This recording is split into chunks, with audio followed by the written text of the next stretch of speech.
whole new protagonist, different time frame as well. Yeah. So lay the groundwork for folks as we check out this trailer.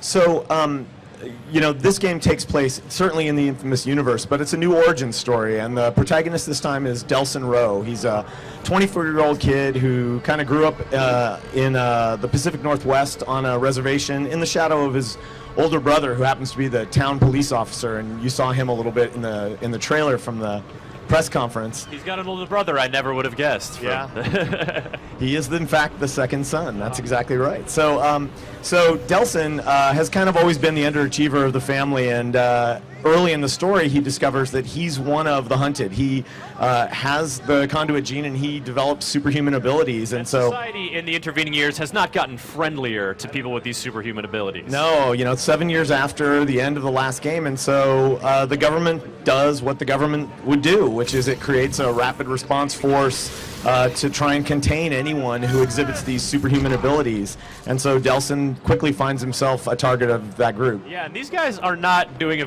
very good job containing him. So we saw just like a quick melee attack, sort of a stealth attack almost, but then this little teleport forward. Can you talk a little bit about the abilities that we're seeing as that Delsin is unleashing? Well, Delsin's first power in this game, and there are going to be multiple, but his first power is the ability to control and transform himself into smoke. And so here he's using it as a weapon, but he can also transform himself into smoke, and allows him to dash through and attack people. If he can rematerialize while he's going through you, he can slam you to the ground. So there's a really wide variety of things that smoke is good for. Here we're going to use smoke to dash through the ventilation system and get up to the top of the building, for example. So certainly some new mechanics for Infamous fans. I really like that because, you know, traversal of these open worlds is such an integral part of the Infamous gameplay experience, and that's a neat little trick to, you know, is that fun to sort of explore the ways that, you know, new powers can enable new ways to get around? Yeah, it's actually, I think for us, it's the most important ability for any power set is how does it affect your ability to navigate through the world? You know, I know on the last game people loved grinding on rails, and in this game I think the use of smoke to navigate, again, will be another highlight. You can see he just navigated off that bridge as it collapsed out from under him using, again, his smoke. Here he's going to transform into smoke and then glide across this enormous expanse.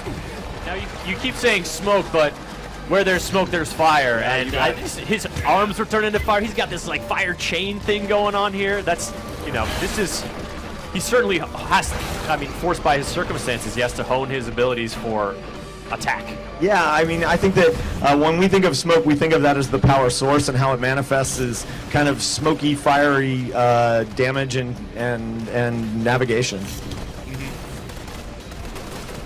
And these guys, it's interesting because, you know, the troops the government troops that he's fighting against, they seem to be wielding some powers themselves. They do, and it really presents, I think, some of the more interesting thematic questions.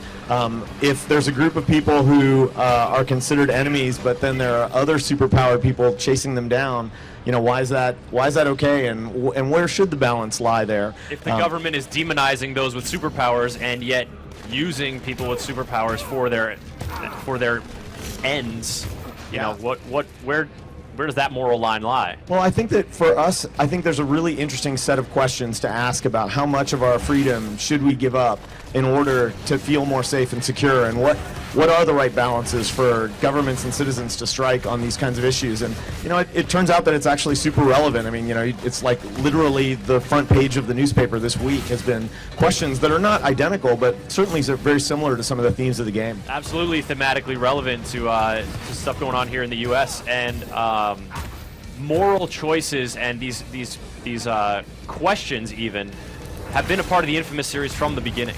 And so will Delsin encounter times where he, you know, like Cole McGrath, has to make decisions, has to choose his path, has to choose how to handle a situation, and there's going to be consequences either way?